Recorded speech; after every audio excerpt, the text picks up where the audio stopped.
Welcome to Aging in Place Strategies and Answers with Linda Prio. Will it be possible to remain in my home as I age? Do I feel safe in my home? How do I figure out how much support I will need when my health needs start to change? What if I decide to move into a community instead? Which community will meet my needs now and in the future? Who will play a role in helping me with decision making?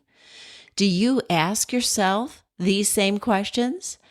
Aging in Place Strategies and Answers can help you gain practical knowledge that will help you create your own Aging in Place roadmap. If you are already a care partner, a power of attorney, or in crisis mode with your Aging in Place strategy, you will learn what you need to know that you don't know.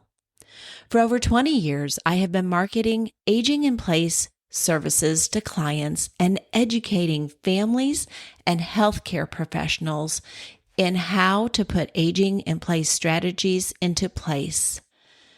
When you utilize aging in place, you are allowed to choose where you want to live and make those decisions so that you can retain your quality of life.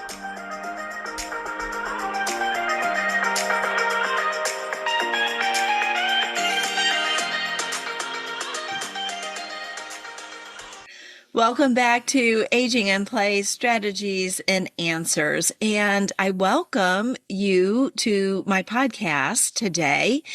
And especially if you are someone who is living with Lewy body disease, or if you are caring for somebody who has been diagnosed with Lewy body dementia.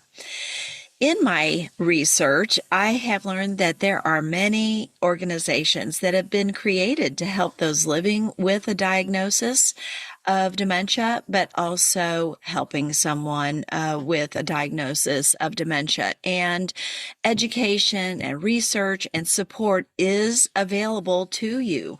So when dementia is a diagnosis, it is helpful for you and I to be aware that there are many different forms of dementia, and not to put every person with dementia or every dementia diagnosis into the same bucket. In fact, I found out there's over 100 forms of dementia. But of course, the one that we hear about a lot is Alzheimer's dementia, which affects 60% of those with cognitive decline.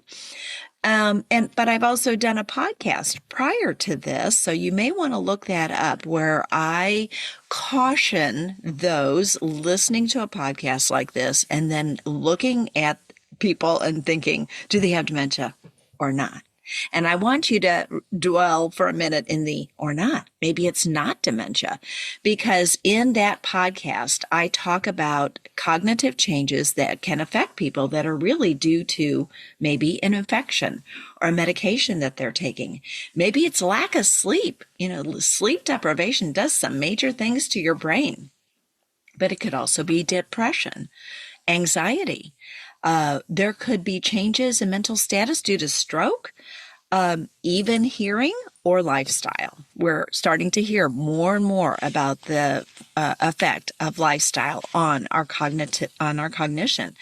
So surely don't put everybody in the same bucket and don't think it's always dementia. But if there has been a diagnosis, or if you're beginning to suspect that things are starting to change, I think it's important for us as those who might be caring for somebody to start noting those changes. Maybe have a little notebook noting time of day or when these changes seem to be occurring. Also, you might want to note if a person is sleeping a little too much or not enough. Are they up and roaming around at night and coming back to bed? Are they hungry in the night? What about increased anxiety or agitation? And there could be repeated words. A lot of repetition in words and possibly in actions. And then, of course, if there are tasks that are becoming more difficult to perform, even with cueing and reminders, that's also something that you want to note. And when you make those notes, then please feel free to report those to the physician that is caring for your loved one, or maybe you'll be reporting to a new specialist. But also, you can bring those changes that you're noticing to organizations that are designed to support those with a dementia diagnosis. Well, the reason why I am bringing you this podcast today is always to help you understand and to learn where to get support and information that you might need to know. I went to a conference. It was on Parkinson's disease, and the presenter was a nurse practitioner, and she said one line that just clicked in my brain, and I thought, I've got to bring this to my listeners. And what she said was, it could be possible that someone with Parkinson's might present at some point with dementia, and it could be Lewy body dementia. Well, I know that I don't know everything about every form of dementia, and I'm not a dementia practitioner. So if you are not a dementia practitioner today, you are in good company. But my guest and I are going to help you to recognize and find out where to get hope and help if you have someone you're caring for, or if you yourself have been diagnosed with Lewy body dementia. So I did a quick internet search on Lewy body dementia and found out that there is a wonderful organization called the Lewy Body Dementia Association, and it is the leading national organization dedicated to improving the lives of those living with Lewy body dementia. Sometimes you'll hear the initials LBD. And this dementia, it's the second most common form of neurodegenerative dementia, affecting 1.4 million people in the U.S. This association was established in 2003, and the Lewy Body Dementia Association's mission is to optimize the quality of life for those affected by LBD, and by accelerating awareness, advancing research for early diagnosis and improved care, and providing comprehensive education and compassionate support. So I reached out to the Lewy Body Dementia Association, and I got to speak to Brandy, and Brandy's here with me today. So Brandy Hackett, she is a licensed clinical social worker, but she also has more initials behind her name. She is a certified advanced social work case manager, and she is the senior manager of support services at the Lewy Body Dementia Association. So, Brandy, say hello to my listeners. I would love to learn a little bit about how long you've been with the Lewy Body Dementia Association, as well as how your background, how you got there. Of course. Thank you, Linda, for having me and for giving us this platform to help others understand a bit more about Lewy. Again, my name is Brandy. I've been a social worker now, which is hard to believe, for over 21 years. And 5 years ago, I was led to the chair that I'm in right now. So I've been with the Lewy Body Dementia Association now for 5 years in leadership here in the support team. And so I'm honored to sit here and to have met all the individuals that I have met from this space. It's one of the situations where you think you know about something until you're in it, and you talk about it so much more. So I can tell you, as I tell so many people, I learn every day as well. And in gaining that knowledge, really appreciate the opportunity to be there for families and individuals as they're facing this. Absolutely. It's such a help. And I agree with you. So if you are feeling like you don't know everything, you're in good company today, like I said, because even those who work with Lewy body dementia, there's more to learn. And everybody is unique, and the presentations are unique. And so we're just going to be in an attitude of learning today. So thank you so much for being with me. So let's just get to our first question, Brandy. I want to know if you could, I know you can do this, but can you share how Lewy body dementia can be different from other forms of dementia, and then who might be affected by Lewy body dementia? Absolutely. This is a tricky condition. I'm going to be honest, and it can be quite confusing. So I'm going to take just a couple minutes to break it down Thank in the you. most simple way I know how. But I think the biggest thing is to understand that this one label, Lewy body dementia, really represents two different conditions. And so people will use the label sort of interchangeably with these, but we know that that is an umbrella term. So when we talk about Lewy body dementia, know that we're really talking about two types. The first one is something called Parkinson's disease dementia. And I'm so grateful that you learned about that in the conference because a lot of people do not know. And it's a high majority of individuals with Parkinson's can develop a dementia. And remembering dementia is really a change in a person's cognition, Right. their thinking, their memory, their ability, their focus that is different from their baseline and that affects their daily life. And so, what we find is there can be a progression and a change after Parkinson's. And sometimes that's referred to, you'll also see it seen as Parkinson's disease dementia. The other version under the umbrella is something called dementia with Lewy bodies. So a little confusing when it's almost the same word, but sort of flipped around. All right. What that means is those symptoms of dementia, those changes happen first. Okay. However, the person can also have changes in movement. Sometimes that's called Parkinsonism. So again, similar word, but just means sort of looks and acts, but not clinically Parkinson's. All right. And the reason both are under this umbrella is because they're caused by these things in the brain called a Lewy body. And why this is a different type of dementia is because those brain changes are different. So when we go back to Alzheimer's, we're thinking about plaques and tangles and other things. This is a different protein. And so the different protein, typically classified as something called alpha synuclein, clumps up and it becomes this Lewy body. And so then it affects the brain cells and can lead to the presentation that we see.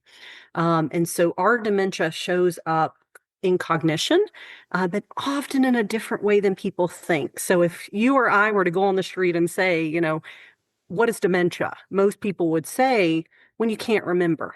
So they think about memory as that classic feature, and I don't blame them. You just said Alzheimer's is the most common, and that is a key feature of Alzheimer's. However, those with the changes related to Lewy body dementia show a very different cognitive change pattern. So they're having much greater issues in what's called executive function, which is sort of being the CEO of our day, managing all of that. They're having different changes to their attention span.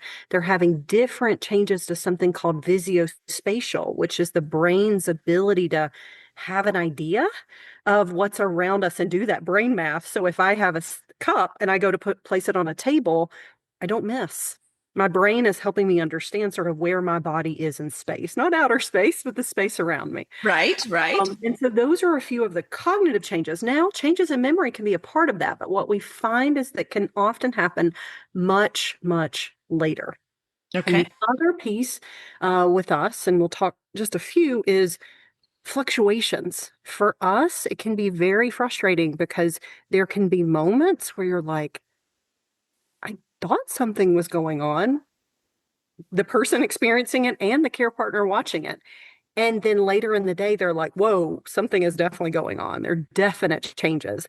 And so a key piece to ours are these fluctuations, that it is not this continual constant, that there are sincere points of, we'll say, almost baseline ability and other moments of struggle. And sometimes we'll see this affected by pressure, stress. You mentioned who's affected. It's typically those over 50. We do have a few younger and some even into their 80s and 90s and older, but typically those over 50. And if you think about that, a lot of people in their 50s are still working, sometimes in their Right. 60s and 70s. And so, what we find, just like anything, when the brain is under pressure, stress, deadlines, et cetera, expectations, and the struggle is there, those changes are causing those hiccups, those problems, those difficulties.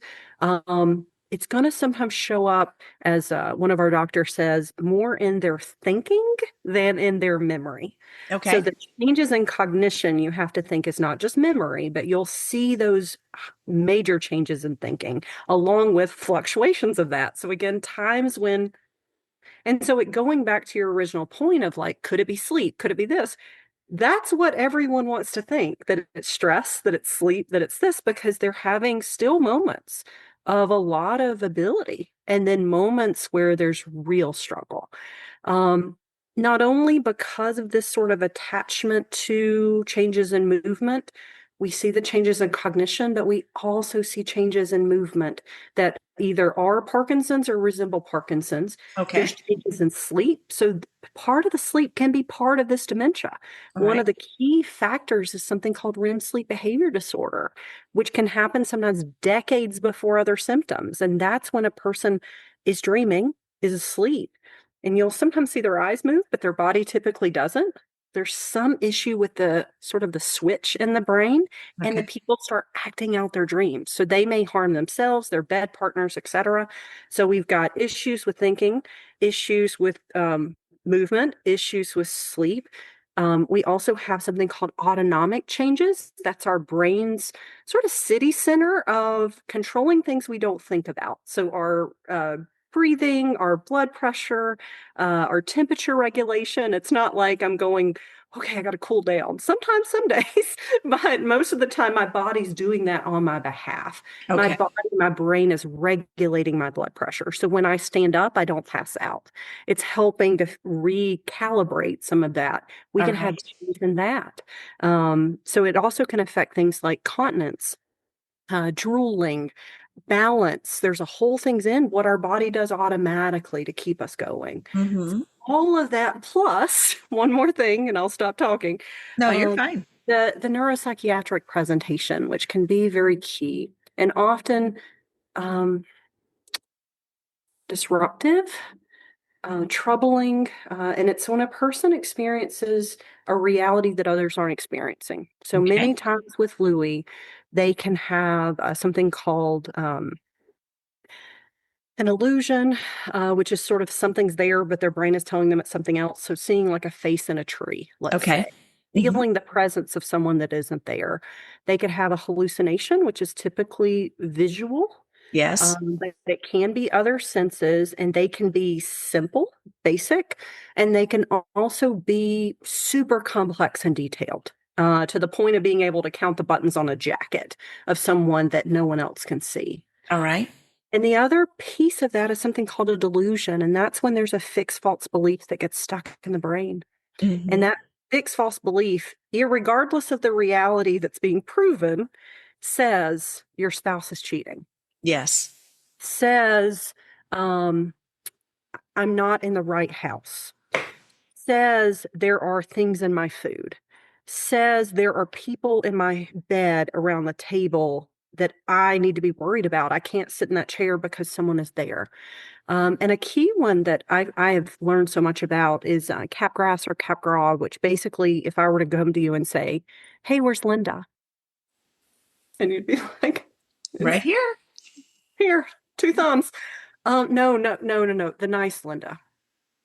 Oh. You're like, whoa. So it's sort of a duplication of that person, and that can show up in real things. So for example, if we were married and it was a holiday season and I don't think you're Linda and Linda has gifts, I may not allow you to open those gifts because you're not the person I think you are. And you have to think from both sides of that how painful those brain lies are. But Mm-hmm. those are some of the key symptoms. So as you can see, this is very different than some of the other dementias, and the presentation can vary depending on person, but those are a lot of the patterns that we can see with the changes that can happen.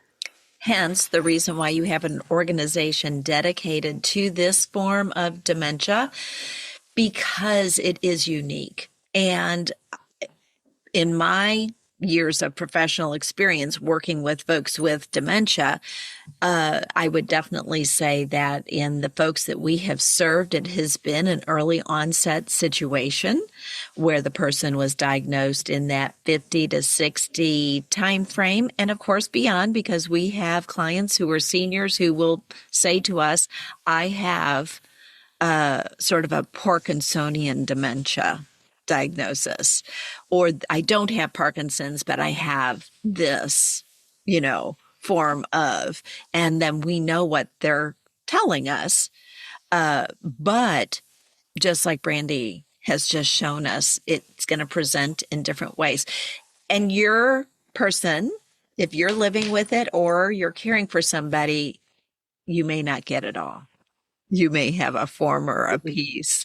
It's just unique. So again, not to throw a lot at a person and make you worry, but just so that you get a high level viewpoint of what this could be like, and then how to make change, make those notations about what you're seeing so that you can get the help that you need.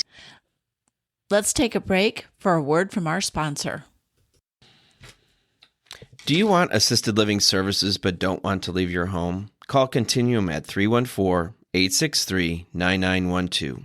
Our professional team has 20 plus years of experience and will help you create the perfect care solution that meets your current and future needs.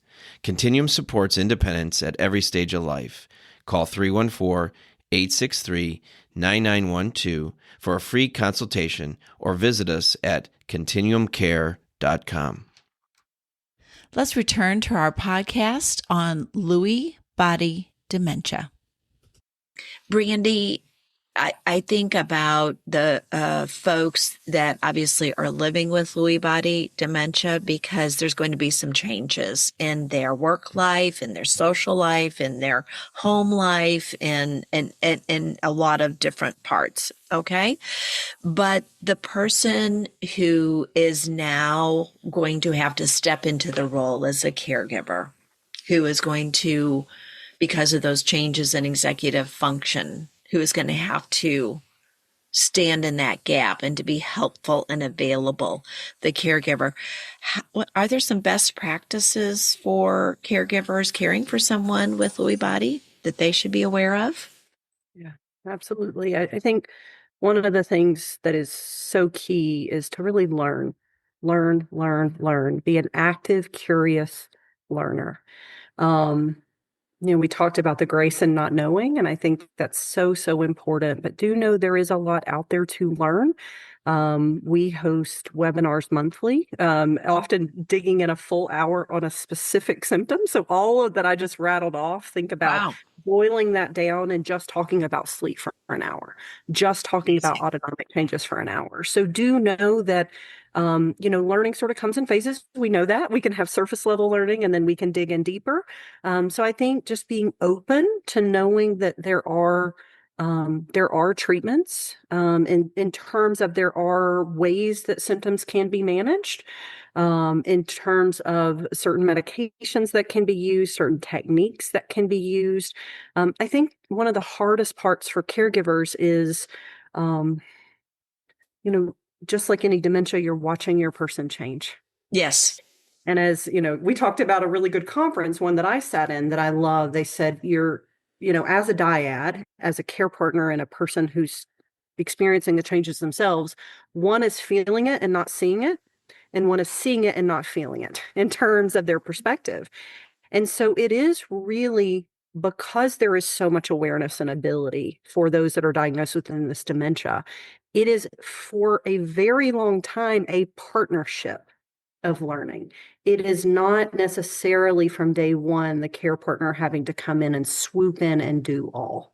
There can be a long time where the person has a tremendous amount of ability to do a lot of things, to participate, to engage. And so I think really continuing to include the person as much as possible is really key. And learning together. We have a lot of things where there's opportunities for both. Any presentation that I give, I welcome all audiences because I want what I say to be helpful to caregivers, of course, but I also want it to be helpful for those that we serve. And I always want to remember how much they matter as well. And because of their awareness, however, tied to these fluctuations, care partners, I think one of the best practices is to really learn some flexibilities around that. Mm-hmm. There will be times when the abilities are sincerely different, and that's hard. It's hard to plan for. It's hard to predict.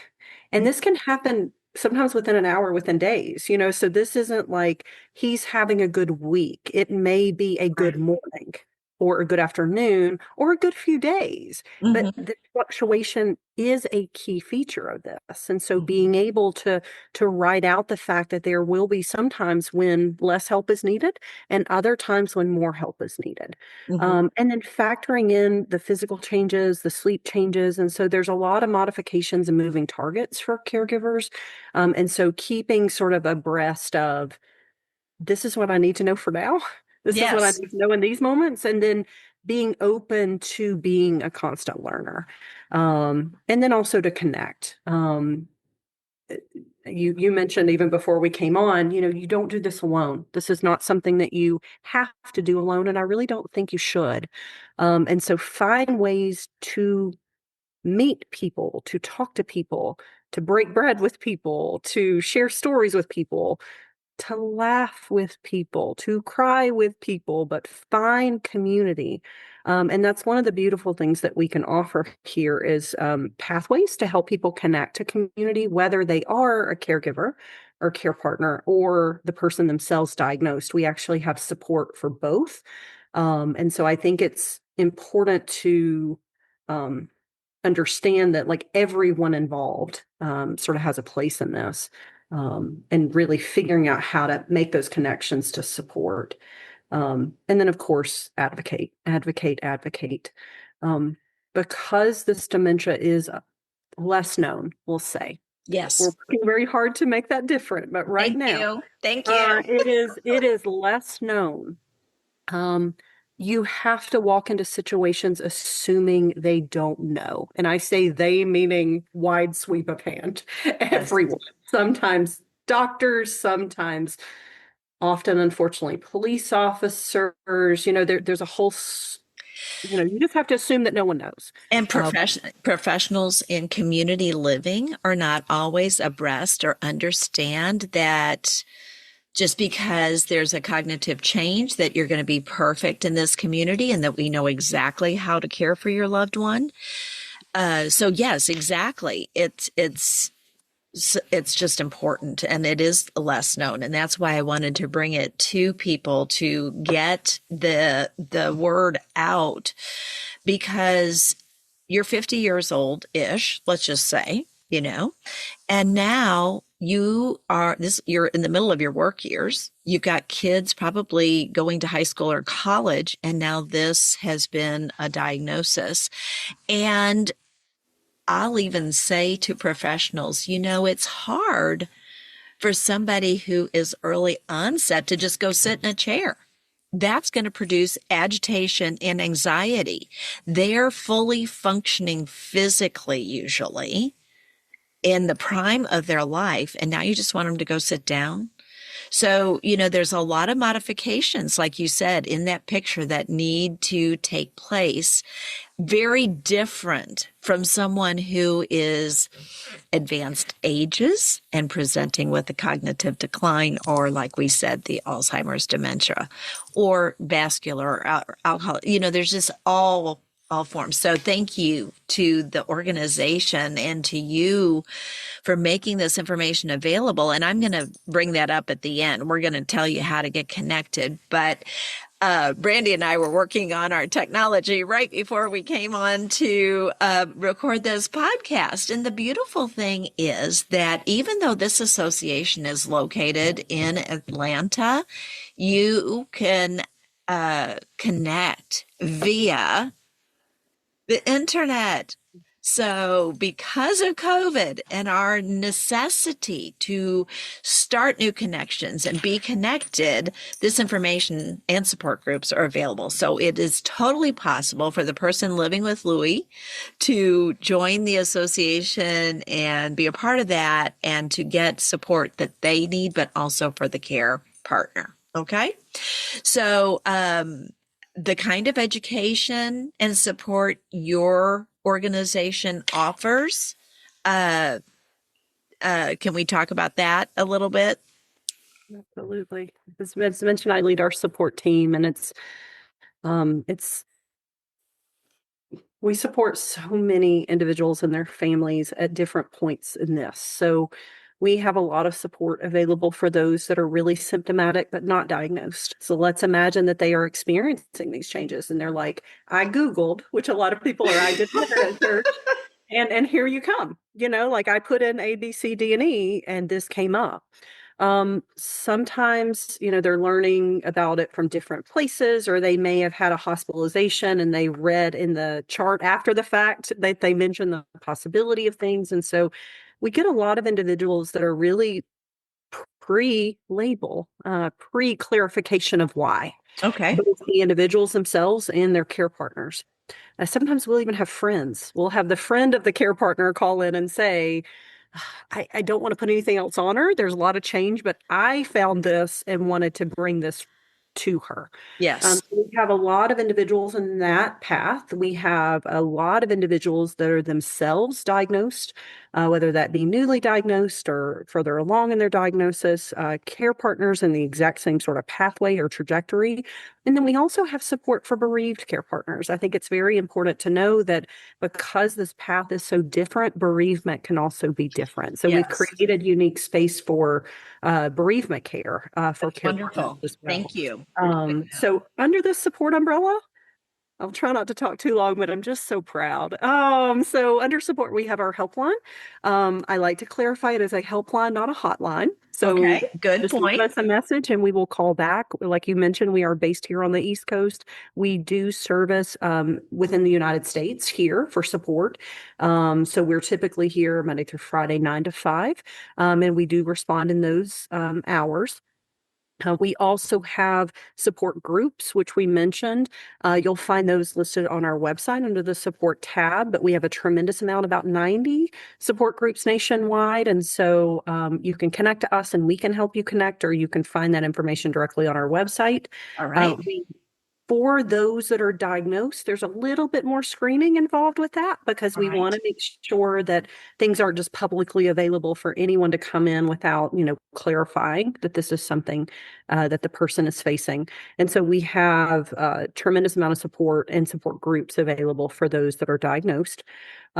And then we have, Lewy buddies, which are volunteers that are trained by us that have lived experience. They have to have lived experience. And so what we say as professionals, as social workers, and those of us on support staff, we can provide a professional layer of support and connection. But there is nothing like connecting to somebody that what we'll call gets it, has been there, has had their journey, understands. What we'll find with caregivers is often they've connected to maybe a caregiver support group, and then maybe a dementia support group, and maybe an Alzheimer support group, and maybe a Parkinson's support group. And then when they find what I'm going to call their people, and their people, like, they don't have to explain. I still smile. I had this beautiful daughter call a couple of years ago. And she said, "Hey, Brandy, my name is so-and-so. My dad has Lewy body dementia." And then she proceeded for 30 seconds to tell me what Lewy body dementia was. Like you didn't know. And then she cracked up and she was like, "Of course you know. I am so sorry." But she said, "I'm so used to people not knowing that my next sentence is always telling them what it is." And so I applauded her for that. I was like, "Congratulations. I'll probably be the only person today that is not appropriate for, that wasn't necessary." And so, that is so true because people do not, we just don't know. And so it's so true what she just said, because when it presents at a young age, you're like, what is going on? And sometimes you just don't know, like, what just happened here? Was this an off day? Was this something that's going to be a part of our future? Is that, and that's where you go. And then that's why I want people to know, right? Mm-hmm. And where to connect, because what she just said, I love that you shared that. That was a beautiful story. Well, and what those volunteers do with lived experiences, they do what I call holding the flashlight. They hold the flashlight for someone else. There's no clear path. We know this. There's no predictable this and then this and then this. But having somebody that gets it, that can help you brainstorm, that can help, sit with you. Others may not be available. And I say sit virtually. Usually those are telephonic connections. We also have support Facebook pages, and these are platforms that are what's called closed groups on Facebook, which is a little confusing term. They're open for people to join, but they are closed, meaning you have to answer questions to be accepted to get in. And so we have a group for those that are newly diagnosed, both the care partners and those that are living with. We have one just for those living with Lewy, one for active care partners, and one for bereaved care partners. So we have those 4 pages. And so we can offer all of that support and a combination of that. And many times, we have a daughter with a Lewy buddy, a wife with a Lewy buddy. One of the things that actually shocks people is we have groups that are ran by individuals that are diagnosed themselves. Okay. We have Lewy buddies that are diagnosed themselves, and people's minds are blown. Like, what do you mean my husband who's symptomatic can connect to another person? And I think that's a unique piece of this dementia, again, is that maintainability and really that sense of purpose. In the same way that we say caregivers should not do this alone, neither should people that are diagnosed, and really finding, connecting to others that are there. So I'll tuck away support. So that's what we offer in support. But I'm also so proud of everything that has been built in education. We have so many platforms and channels. I will start first with our website. Our website is an incredible resource of lots and lots of information. We also have webinars that are offered, and those all can be found on our YouTube page called lbdatv. So you can see all of those. You can also be connected to certain topics through support, so we'll reach out to there. We have a Mediflix channel, which is sort of like Netflix for medical, so it has some very specific things. We have something called our Lewy Learning Center, which is a learning platform. It's beautiful, where you can go in and there are certain topics. So one of the ones you mentioned, which I think is really key, is we had a registered nurse build out a sort of like set of lessons specifically for those providing hands-on care, direct care. Wonderful. What is Lewy? What works? What do you need to know? What is helpful in terms of technique? So that those individuals feel like they have a toolbox that's there. And so the Lewy Learning Center has these sort of classes, for lack of a better term, where you can go in and go through material. But we have one on Parkinsonism. We have one on psychiatric changes. We even have a little section, which I love. I do quite a few of the videos on there, called our tip jar, which is when people ask us questions and then we go on and record a video and answering those. I love it. So I did a tip jar recently, and a wonderful question came in on how do I talk to children? So it was a grandson. How do I talk to a grandchild about my dad's changes with Lewy? Yes. And so we did a little video on some tips around that specific to our dementia. And I think that's what makes our education unique, is it is under this umbrella. So although some things can apply for other dementias, it's really hyper specific to all of these changes and all of these unique scenarios that those with our conditions have. Wonderful. There is so much out there, friends. And I do hope that if you're listening and this has not affected you or someone in your family, you've now heard this information, you can then share this podcast with them so that then they can connect with Lewy Body Dementia Association, and all the things that Brandy just mentioned, all the ways to connect are going to be in the show notes. So you're going to be able to get that contact information. And I love the fact that you're giving caregivers and those who are living with Lewy bodies a safe place to meet with others, where other people can't get into those chats. It's just really focused and safe, and you can feel comfortable entering those chats because you know that you can let your guard down. You know that you can share what's really going on and get real-time listeners and real-time answers, solutions, guidance, direction. So that is super huge. And yes, you should be proud of your organization. And I know that I'm going to be telling more people about it. So Brandy, you run support groups. Your background is in social work. So I know you have compassion and interest in helping others. So from your professional experience or even personal experience, what kind of caregiver tip could you offer my listeners today? Yeah. I think for me, the biggest permissions we give really fall in that self-compassion space. I can't tell you how many caregivers, and I'm talking down, doctors, what professionals who feel like they should know, caregivers who feel like they should have known or should know, those that are diagnosed, I should have noticed, I could have noticed, I should know. Um, no, you shouldn't. You really shouldn't. And why would you? And that's so we give a lot of grace and compassion about that. I think the biggest tip is the importance of learning. Mm-hmm. The importance of taking that learning to others. And so um we have to think this is like a rock in a pond. There's a lot of ripple effects. So not only does it affect the person themselves, all of their changes that they're experiencing, the care partners who I sometimes say those who love and support them, which aren't always the what I'm going to call natural relationships or expectations of who a caregiver should or could be. Right. Um, and then you have bands of support. And so I think it's important. And I hate that it feels like it's the responsibility of those that are directly affected, but often it is to help those in those circles of support better understand.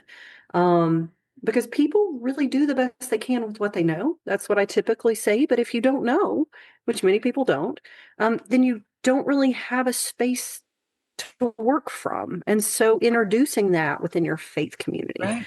trusted people, giving it to physicians and medical providers in your circles, helping, open up those conversations. Hey, could we try? Hey, have we thought about this? This worked, this didn't. And so I think using any opportunity to learn is important, but I think the first step is not to beat yourself up because you didn't know. Right. Right. Because honestly, you shouldn't. And so I remind people, I know what I know here because this is my job to know. It is Yes. your Yes. job to know. And we know not only does this hit, and it's a lot to learn, but it's hitting at a very hard time. And our brain isn't built for new information in hard times. Our brain is built to run and jump and make sure we're safe in hard times. It's not there to do our taxes in hard times. And so to understand that the brain is under pressure, you're in a tough spot, you're in a vulnerable spot.